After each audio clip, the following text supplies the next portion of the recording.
Okay, good afternoon, everybody. It is 4:41 p.m. on February 28th.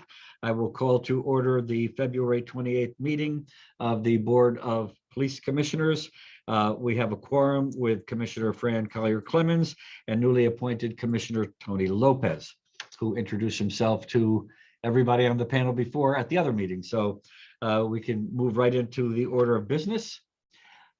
First item on the agenda is the approval of the minutes of the meeting of January 24th, 2022. Do I have a motion? Yep, you're like me, you're on mute. I know it's tough, it really is. Yeah, I tell you, by the time I get used to it, we'll be back in person. But I move approval of the minutes of the meeting for January the 24th. Okay, are there any corrections, additions, deletions, or omissions?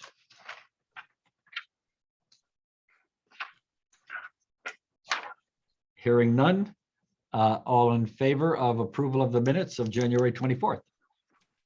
Aye. Aye, and one abstention, Mr. Lopez, Commissioner? Yes, abstain. Okay. Next item on the agenda is public comment. Do we have anybody wishing to address the Police Commission?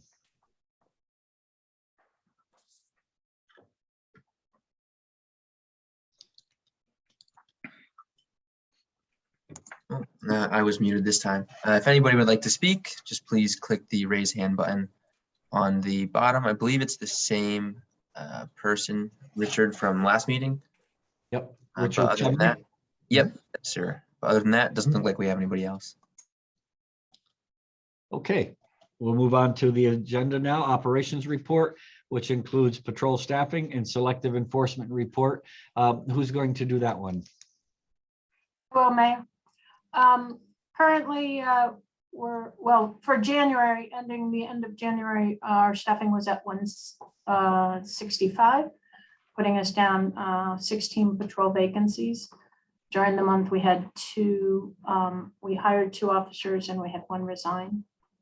A total of 135 3/4 sick days were used by sworn personnel and 216 1/4 workman's comp days used. We currently have 10 officers who are still out on extended workman's comp, and then 2 officers who are on light duty. For our Detective Bureau activity, you have the numbers in front of you. We had 5 commercial burglaries, 1 residential burglary, 2 motor vehicle burglaries, 4 larcenies, 1 serious assault, 2 a total of 3 shots fired, 2 death investigations, 5 IVOAs, and 1 homicide, 1 sexual assault, and 19 other cases that they opened. For our special service, as you're aware, the 1 homicide, there was an arrest of the suspect, whose bond was raised to 2.5 mil in court. And could you, when you do these special services and the special victims, could you explain to Commissioner Lopez what they are? Okay, so for our special services division, basically does narcotics, vice, those type of investigations. So they opened 18 cases for the month. They made 15 felony arrests, 1 misdemeanor arrests. All their arrests were via arrest warrants. And then the SW refers to search warrants, but there were no search warrants served during the month. They did assist Stamford Police Department with the arrest warrants for the sale of narcotics. There was an operation. The sales had occurred in Stamford. The suspect happened to work here in Norwalk, so the arrests we assisted them in making that actual arrest. Our special victims unit handles juveniles, elderly, and any type of special needs victim. They would investigate those crimes. It also encompasses our school resource officers, within, so they're very heavily involved within the schools. They have been very busy. In January, they had 49 cases that they opened. They made 1 felony arrest, 2 misdemeanor arrests, served 2 warrants, 2 arrest warrants and 4 search warrants. The most notable of the arrests was a child pornography case. What's not on your background, I apologize, community policing, which is a combination of the community policing and the traffic enforcement unit. Gave out 15 infractions, 7 summonses, 13 written warnings and 5 verbal warnings. Our main traffic, we have 2 traffic officers who have been out injured, and then the third traffic officer was in school for a good portion, for part of the month, and then also working on a fatal accident. He's a accident reconstructionist, so those investigations take a tremendous amount of time. So that's why the stats for that division are down. Just for the month. Overall for the month, there were a total of 111 criminal arrests and a total of 3587 calls for service. In terms of motor vehicle enforcement, a correction to the page you have in front of you, the total enforcement was 113, not 95. I got some information in just after I had put this report in. I apologize. So there were no block the box or unnecessary noise infractions given. There were 9 traveling too fast, 2 stop sign violations, 4 control signals, which would be, your red light violations, 20 people operating without licenses, 2 operating with suspended licenses, 3 no insurance, operating without insurance, 1 cell phone, and 1 driving under the influence.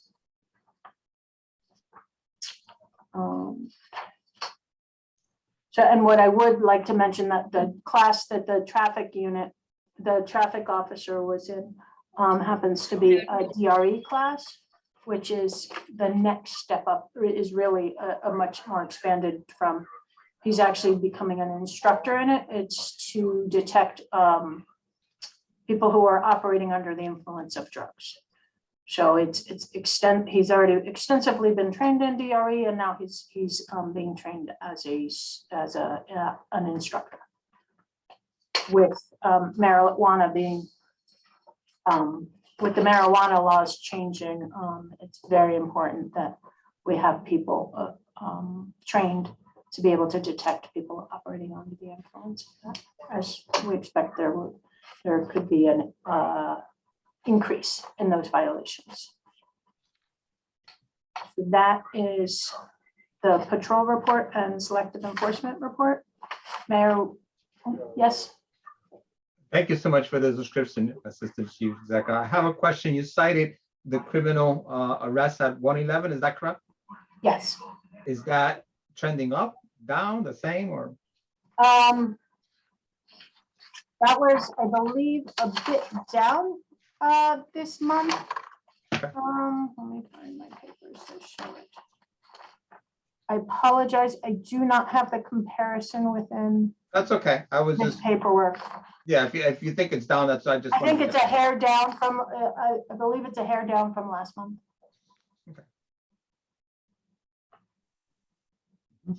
Okay. Mayor, would you like me to go on to the training report or? Well, let's see if there's any questions on selective enforcement or on the criminal activity or the investigations. Commissioner Collier Clemens or Commissioner Lopez, any? Nope, I don't. Okay, and Chief, or do you have any comments? All right, so let's move on to the January training report. Okay, and first up in our training is that Officer Wazalewski's been attending the drug recognition expert training. And as I just had mentioned, that's extensive training. That's over a prolonged period of time. But it will make a huge difference in us being able to train officers for that. We had review credit. We're, doing the review credit training with this cycle. Many have had housing matters. Could you explain, in 1 second, explain for Commissioner Lopez what the review credit training is? Oh, I apologize.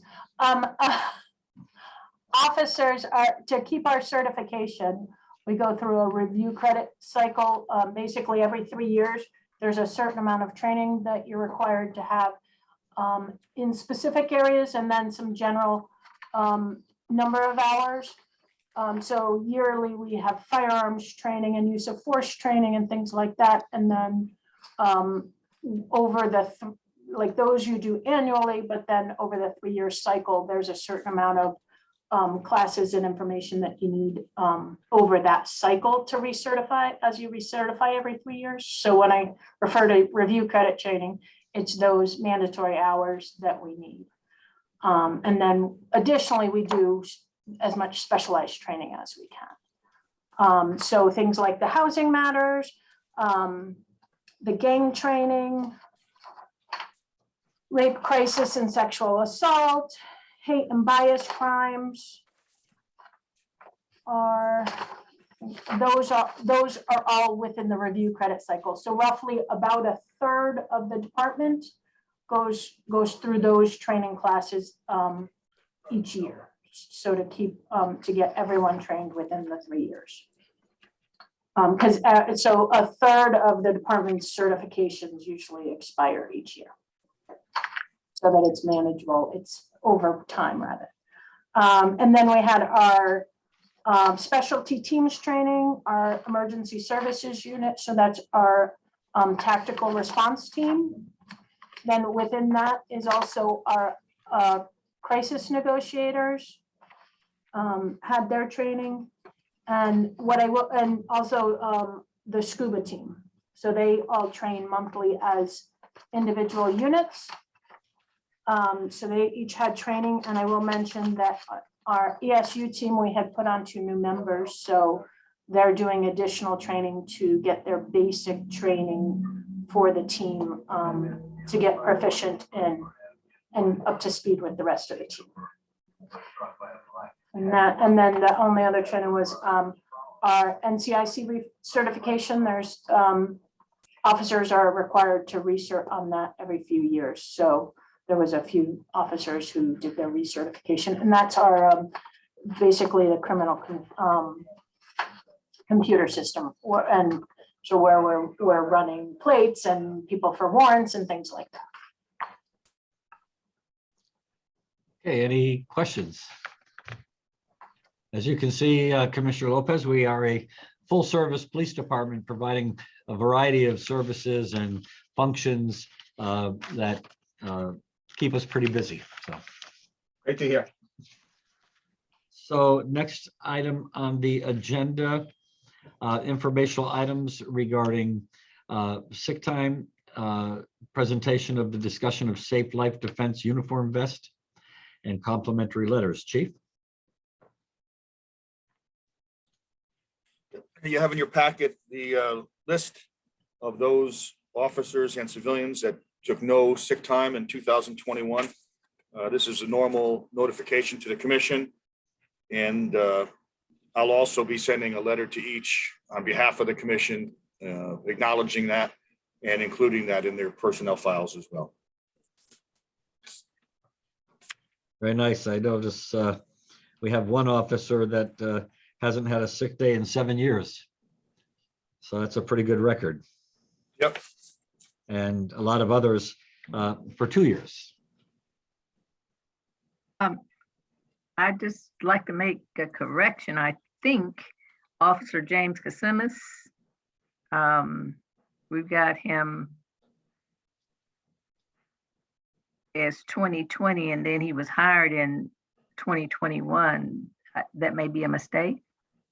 Apparently, yeah, it should be 21, Okay, because we made the note that he was not out sick, but it was only partial year, And, so, and I, but that would have been 2021 and not 2020, right? yes. yes, 2021. And if I could also note, there was one civilian who hasn't taken a sick day in 10 years. Oh, wow, yeah. That's quite amazing. Wow, it is. That's great. Well, again, thank you, Chief, for bringing that to our attention. For Commissioner Lopez, each year we recognize the people that haven't used the sick time for the previous year. And the chief writes a letter on behalf of the commission and it gets put in their personnel file. Great. Okay, next item on the agenda. I'm sorry, any comments on the sick time use? Okay, next item on the agenda, presentation and discussion of the Safe Life Defense uniform vest. You have a couple photos in your packet. Yep, Officer Prada brought this to our attention, requesting that we adjust our uniform policy. Currently, this vest is not authorized for use, and she's requesting that we change that to authorize it. Basically, as we've gotten more and more complicated with equipment and issuing additional equipment, the amount of equipment that officers have to place on their duty belts has gotten larger, more and more, and a lot heavier. I think she told me that the belt is now weighing over 20 pounds. So as a result of that, there's two issues. Smaller officers don't have enough room on the belt. The waist isn't big enough to have all the items, because it just doesn't. I always had room.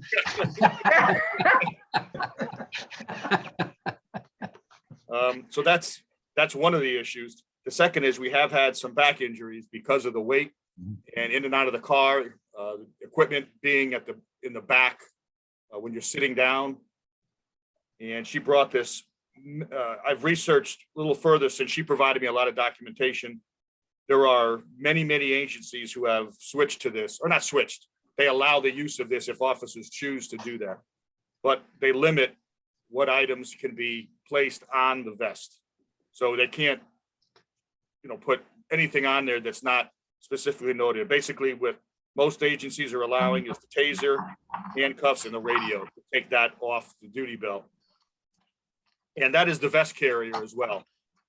So it also allows the officers more comfort if they come into the building to write reports, et cetera. They can take the vest off very easily and then put it back on when they leave. So it has a lot of advantages. It still is the same color. It replicates the uniform shirt, although it does look a little bit different because of the equipment that's attached, on mollies to the vest, and you absorb the weight with your shoulders instead of your waist. So I just wanted to have you take a look at it. If you had any concerns or questions, I'm open for. I haven't had the opportunity to receive the packet to review that, but that's fine. I just. The one thing I I wasn't sure wanted that to- was an illustration. I'm sorry? No, I'm just mentioning that I didn't receive the packet, so I don't have if there's an illustration of it, whether or not there is, just to make it known, I haven't seen it. Okay, yeah.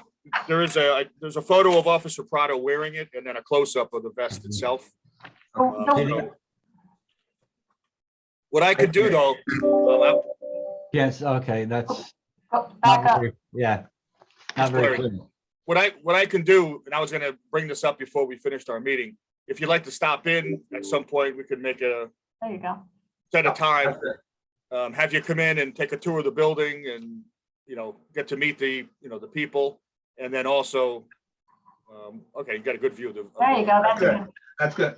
A The great one thing camera. I'd like to mention is in that picture, some of the colors are off on the equipment. It was just the equipment that the uniform store had available for her to borrow in terms of the handcuff case and the radio case would all be in the same color, so they wouldn't stand out like they're doing right now in that picture. And presumably that has been welcomed by officers? Yes, it would be optional. It wouldn't be forced. Officers can still choose, but there are a number of officers, and there are a number, especially of the smaller officers, who I'm sure would definitely choose that, because right now they have to, unfortunately, pick and choose.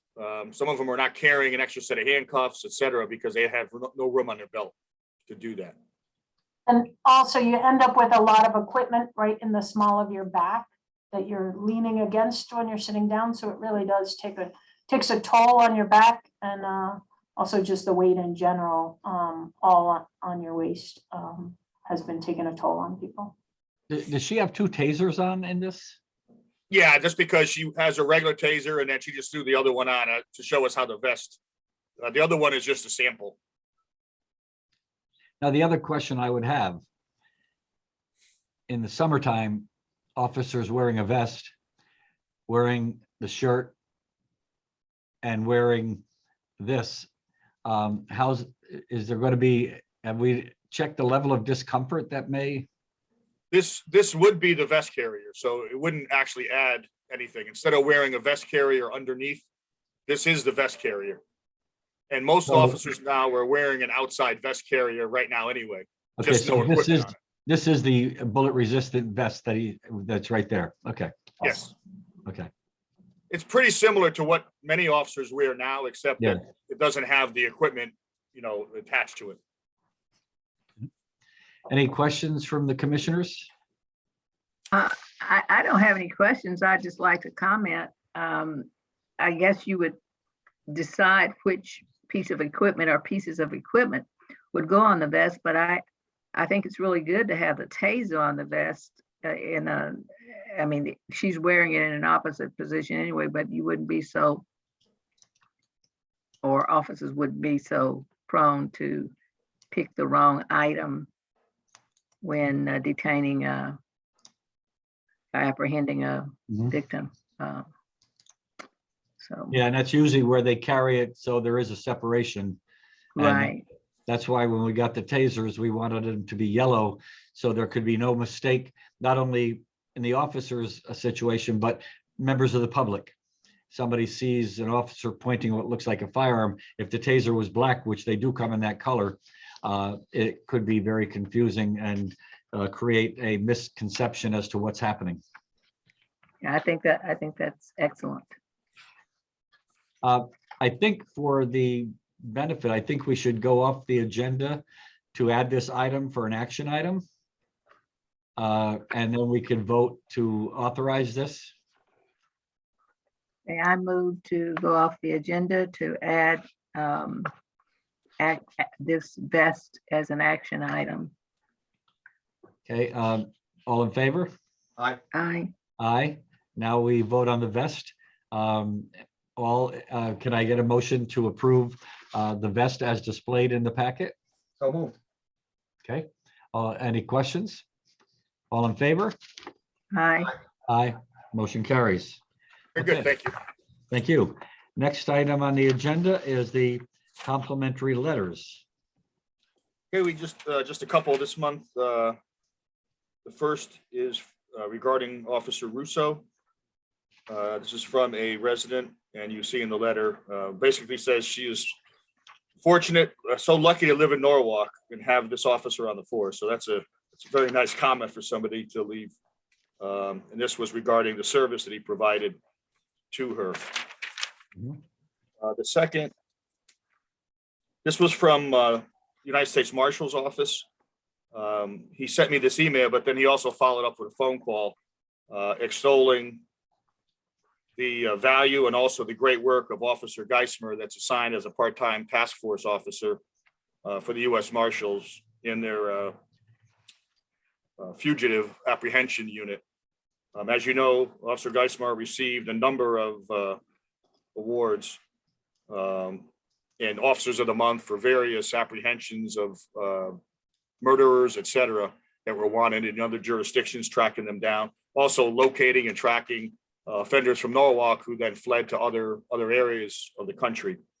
So he wanted to just let me know that They were very, very fortunate and happy to have him working with their unit at the federal level.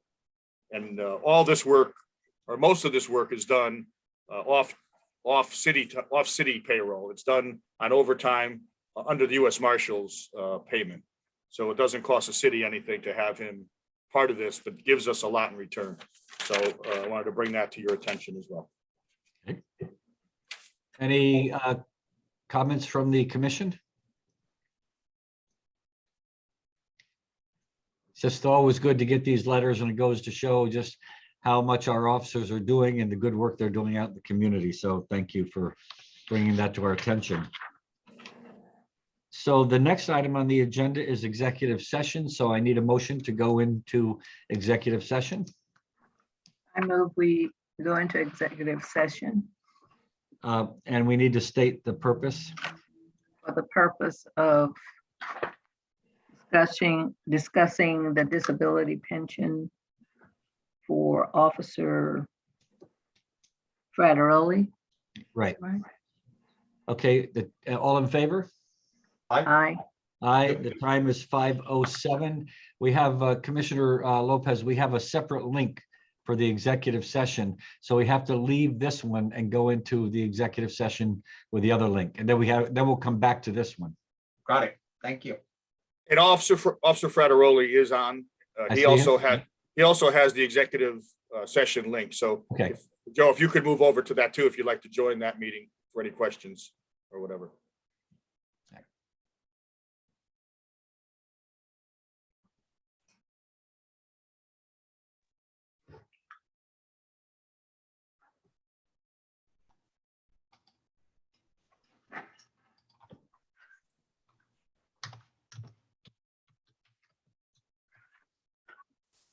Mr. Mayor, you're muted. I think you're speaking. We are back in regular session. The time is 5:16 PM. During executive session, no motions were made, no votes were taken. Do I have a motion from the commission? I move that we approve the disability pension for Joe Frateroli pursuant to speaking with Human Resources that it's okay for it to begin April the 1st. Okay, any further discussion? It should be noted, and let's put it on public record, that during executive session, we all wished Officer Frateroli well, thanked him for his service, and expressed our deepest regrets for him leaving the department, and wishing him well in the future. And so, and as the chief mentioned, he did everything he possibly could to try to keep coming to work, but it just wasn't able to happen. So we wanted to put that on public record. Any further comments? Seeing none, all in favor? Aye. Aye. Good luck, Officer Frateroli. And again, we wish you well. Thank you all. I appreciate it. Have a good night. Thank you, you too. Aye. The next meeting is March 21st, 2022, beginning at 4:15 PM. There is being no items to come before the Police Commission at this time. I'll entertain a motion to adjourn. So move. So moved. Moved by Commissioner Lopez. All in favor? Aye. Aye. Okay, and we are going to be adjourned. And Chief, thank you for inviting Commissioner Lopez into the department. And I know you'll get a badge for him as quickly as we possibly can. Yeah, I'll shoot you an email to set up a time to come in. And Great. we'll get you your accoutrement. Sounds good, Chief. Appreciate that. Okay, we are adjourned. So thank you all. Thank you all. Thank you. Take care. Have a good night. Good night.